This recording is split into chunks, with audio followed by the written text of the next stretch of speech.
La question qu'on se pose tous quand on a une activité, même quand on a une toute petite boîte unipersonnelle qu'on se lance, quand on a une PME, quand on a une grande boîte, on a besoin d'un site web parce qu'il faut de la visibilité. Alors on fait son site web, on le met en ligne et on est content parce qu'on a 3 visiteurs, dont nous et nos salariés. Mince, il faut gagner de la visibilité. Alors se pose la question fatidique, qui fait tourner le web depuis 20 piges, SEO ou SEA? SEO, c'est le référencement naturel, c'est Search Engine Optimization, la science, l'expertise, c'est du bon sens en fait, l'expertise qui fait en sorte qu'avec du bon contenu, une page bien propre, bien légère, qui intéresse bien les gens, qui parle bien de leurs questions, qui traite bien des réponses à ces questions-là, hop, on va être bien classé dans Google. Du coup, tous les gens qui tapent ce truc-là dans Google, bim, ils arrivent chez nous, on est super contents. Voilà, ça c'est le SEO. Bon, cherchez pas des outils là-dessus, c'est du pragmatisme, c'est du bon sens, il suffit, faut encore les écouter, de savoir quelles sont les questions qui sont posées par vos futurs clients. Ces questions, on va les traiter sur votre site web, sur une page bien propre, qui traite bien de la question, qui ne fait pas que donner la réponse avec votre nom de produit, mais qui traite bien de la question. Avoir une page la plus satisfaisante possible pour l'internaute, et ça va marcher en SEO. Sauf que, faut créer des pages, et encore des pages, et encore des pages. Alors certes, ça a l'air de coûter rien cette histoire, avoir de la visibilité via Google, mais faut de l'huile de coude, faut savoir écrire, faut poser des questions, il faut traiter de ça, faut faire des pages tout le temps, on n'a pas le temps, il n'y a personne dans l'entreprise qui le fait. Et puis on a d'autres choses à faire. C'est compliqué le SEO. Ouais, mais ça rapporte. SEO. De l'autre côté, nous avons la e-publicité ou le SEA. Le fait de faire de la pub sur Google et ailleurs aussi. De dire, ton contenu là, la flemme, moi je vais payer Google, la régie publicitaire de Google, je vais lui mettre des sous, 100 balles. Et pour 100 balles, il va m'afficher tout en haut des résultats de Google, un encart publicitaire qui vante les mérites de ma boîte, et du coup ça va attirer les gens directement. Bon, ok, je paye, je dépense des sous, mais au moins je fous rien et on est peinard. Alors, la question que tout le monde se pose, c'est quoi la bonne formule? SEO ou SEA? Huile de coude ou tunas, ou e-publicité. D'ailleurs, dans SEA, on peut aussi prolonger avec tout ce qui est e-publicité sur les réseaux sociaux, par exemple. C'est pas du SEA, mais c'est de la e-pub. Les amis, on va trancher cette question-là. Malheureusement, pas dans le sens que vous espérez, puisque d'abord, il y a cette problématique de ce que vous pouvez investir dans votre boîte. Clairement, si vous n'avez pas des centaines, des milliers d'euros à investir pour votre visibilité, vous n'avez pas le choix. Vous ne pouvez pas faire de la pub, ça coûte cher. Si vous ne pouvez pas injecter ces sous-là, alors il faut faire absolument que du SEO. Vous n'avez malheureusement pas le choix. C'est une question de contrainte. Bon, si vous investissez du SEA en plus, donc vous investissez des sous pour avoir de la visibilité, il faut calculer combien ça vous rapporte. Ah, j'ai 1000 euros, je vais mettre 1000 euros de pub. Ah, je suis content. Non, vous êtes juste pas content parce que vous avez juste pour l'instant claqué 1000 euros. La question, c'est combien ça vous a rapporté. Donc, il faut savoir quel est le taux de transformation de vos 1000 euros en quoi. Si c'est juste des gens qui sont passés sur votre site puis qui se sont barrés, vous avez juste paumé 1000 euros. Bon. Donc, si vous avez ces contraintes-là, vous ne connaissez pas votre taux de conversion, vous ne savez pas en mettant 1 euro si vous gagnez plus que 1 euro, ou vous n'avez pas de pognon, vous faites que du SEO, et la question, elle est un peu vite répondue, comme on dit maintenant sur le web, il faut mettre de l'huile de coude. Pareil en sens inverse, si vous êtes une auto-entreprise, que vous n'avez pas le temps de produire 50 articles maintenant et un tous les 2 jours sur votre site web, parce que c'est comme ça que chaque article va vous rapporter 1 ou 2 visiteurs par jour, donc si vous voulez 50 visiteurs par jour, il faut 50 articles. Il vous les faut pour quand? Pour demain, le plus vite possible. Si vous n'avez pas le temps, pas l'expérience, pas l'expertise pour faire ça, même si ça reste du bon sens, le SEO, il faut bien écrire pour les gens, et normalement ça passe. Si vous n'avez pas ce temps, si vous n'avez pas cette ressource, si vous n'avez pas quelqu'un qui vous produit ça, ou pas les moyens de payer quelqu'un qui vous produit ça, vous ne pouvez pas faire de SEO. Donc, si vous n'avez pas d'huile de coude et de temps, il faut faire du SEA. Bon, la logique en fait, qui est assez particulière, et la réponse magique à cette question, si vous n'avez pas juste une contrainte, soit de temps, soit d'argent, qui oriente votre choix, moi, je vous donne juste tout à fait 2 tips qu'il faut absolument que vous ayez, que vous fassiez du SEO ou du SEA. Et le deuxième, il va répondre totalement à la question lequel choisir.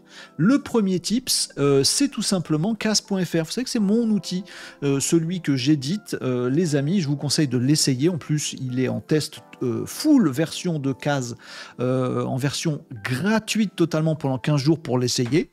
Voilà, donc je vous conseille ça. Vous branchez Kaz.fr, KHAZ.fr sur votre site web. Ça fait quoi? Ça identifie des entreprises qui visitent votre site web. Le premier message que j'ai à vous faire passer, c'est exactement celui-là. Que vous fassiez du SEO ou du SEA, ne commencez pas des campagnes qui vont engager soit du temps, l'huile de coude de votre part, soit des sous de votre part, sans, avant ça, optimiser la conversion de votre site web. Assurez-vous que le trafic que vous allez acquérir de l'une ou de l'autre façon convertisse à un maximum. Si vous mettez 1000 balles dans une campagne e-pub qui renvoie les gens sur votre site où il n'y a même pas un bouton, il y a un formulaire, mais en B2B, il n'y a même pas 1% des gens qui remplissent des formulaires, personne ne s'inscrit à rien, machin, vous avez juste claqué 1000 balles. Si vous avez Kaz.fr ou d'autres outils ou d'autres choses ergonomiques sur votre site web, là vous pouvez sereinement mettre vos 1000 balles parce que vous savez que 1000 balles égale, je sais pas, faut regarder dans votre domaine, égale 1000 visiteurs sur votre site, qu'avec Kaz vous avez 20% de ces gens-là, vous allez savoir quelle entreprise a visité votre site, ce qui lui a plu, comment les contacter et tout ça, ça vous fait des bons prospects. 1000 balles, 20%, ça fait 200 prospects pour 1000 balles, vous avez fait l'affaire du siècle. Donc là, vous pouvez y aller. Mais optimisez d'abord votre site web. Soit avec une landing page super balèze, avec un méga produit, soit avec Kaz.fr, vous avez juste qu'à le brancher. Vous savez qui visite votre site, ça vous fait plein de prospects, mais en tout cas, SEO, SEA, c'est la deuxième réflexion que vous devez avoir. La première, c'est améliorer le taux de conversion de votre site web. Et la deuxième chose que j'ai à vous dire sur ce sujet, et qui est peut-être pas la réponse que vous attendiez sur SEO, SEA, que choisir, mais c'est ma réponse, c'est les deux. Voilà, le combo magnifique. Vous allez me dire, oui, mais on peut pas faire... Bien sûr, vous pouvez faire les deux. Plutôt que de mettre soit 1000 balles en pub, soit de l'huile de coude sur le SEO, faites les deux et faites les deux en même temps. Meilleur conseil ever. Je vous assure que vous allez démultiplier les résultats et de l'un et de l'autre parce que vous faites les deux en même temps. Assurez-vous de traiter expression par expression. Par exemple, il y a une problématique de mes clients, ils cherchent tel truc. Bon, très bien. Alors, vous traitez ça. Vous en faites d'abord une super page SEO et ensuite, vous faites une mini-campagne de pub, 50 balles, hop, sur exactement le même mot-clé. Ce qui va se passer, c'est que vous défoncez tous vos concurrents. Ce qui va se passer, c'est que quand quelqu'un tape dans Google ce truc-là, vous êtes à la fois en pub et en naturel. Ce qui va se passer quand vous êtes les deux, c'est que les gens, en fait, ils vont pas cliquer sur la pub si en plus vous êtes en naturel. Ils vont sauter la pub et cliquer sur le naturel, ce qui ne vous coûte rien, mais qui vous permet d'avoir une visibilité d'enfer. D'autre part, votre SEA, votre façon de faire de la pub sur Google, vous avez ce qu'on appelle un score de qualité quand vous faites de la publicité. C'est-à-dire que si vous déposez un mot-clé qui renvoie vers une page qui n'a rien à voir, Google va vous dire votre score de qualité il est mauvais. Vous êtes positionné, vous voulez être vu là-dessus, mais votre page, elle ne parle pas du tout de ça. Ouais, genre faire des économies, puis en fait, je te fais acheter un appart. Google ne vous dit pas, je fais pas la pub, il vous dit, mais comme il n'y a pas une concordance des deux, ça va te coûter un mauvais score de qualité, du coup je vais te faire payer plus cher. Or, si vous avez fait du SEO et du SEA en même temps, votre page, elle parle très très bien, parce que vous avez fait du SEO, de la problématique. Du coup, vous achetez cette problématique en e-pub, ça vous coûte beaucoup moins que l'e-pub de tous vos concurrents. Donc non seulement vous êtes là et vous êtes là dans Google, en plus les gens cliquent là-dessus, en plus ceux qui cliquent là, ça va vous coûter beaucoup moins cher, et en plus les concurrents ils sont forcément en dessous parce que vous avez un score de qualité qui est génial. Donc faites les deux en même temps. Et non, ça fait pas plus d'efforts, puisque à la fois vous allez mettre un petit peu d'huile de coude, mais elle va être rentabilisée, ce temps que vous avez passé va être rentabilisé par le fait que vous appuyez ça avec de la pub. Vous branchez bien sûr Kaz.fr si vous êtes en B2B, ou vous arrangez pour avoir des pages qui convertissent super bien dans tous les cas, et du coup vous faites fortune avec cette histoire. Bien sûr, c'est pas ce qu'on vous dit par les experts sur LinkedIn ou ailleurs, c'est normal puisque le SEO c'est un sport d'experts du référencement naturel qui ne connaissent pas grand chose à la publicité en ligne et au SEA. Parce que ça fonctionne pas pareil, ça n'a rien à voir, même si c'est dans le même endroit. Bon. Donc les SEO, ils vont toujours vous parler que de SEO, vous dire que le SEO est mieux, que ça coûte pas cher, que du coup, oui, il y a un petit peu d'huile de coude à mettre, mais après, pendant un an, vous avez des visiteurs. C'est vrai tout ça, mais... Et les e-publicitaires, les SEA, ils vont vous parler que de ça, en disant, ouais, mais en SEA, regarde, tu mets 500 balles maintenant, ce soir, tu as 400 visites. On peut jamais faire ça en SEO. Donc, regarde pas le SEO, il n'y a que le SEA qui... Si vous vous adressez à des experts comme ça, sur LinkedIn ou ailleurs, vous allez trouver des gens qui vous disent il n'y a que ça, ou des gens qui vous disent il n'y a que ça. La vérité, je vous la donne, faites les deux en même temps. Vous le savez si vous l'avez déjà testé, ça marche super bien, le taux de conversion est meilleur, ça vous coûte beaucoup moins cher, c'est vraiment génial de faire SEA plus SEO en même temps. Voilà la réponse à cette question que vous m'avez souvent posée, SEO versus SEA, et voilà un petit conseil que je peux vous donner, faites les deux, et du coup, construisez-vous un petit process. Alors, toutes les semaines, je prends...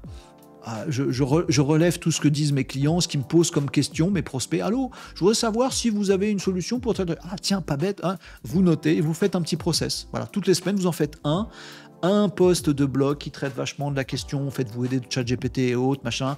Je crée la page, je m'assure que dessus, il y a casse.fr qui est branché, comme ça me générera après, je fais avant, ça me générera après plein de prospects. Je publie ça, je vais le déclarer dans Google Search Console, j'ai pas besoin d'autres outils payants, machin truc.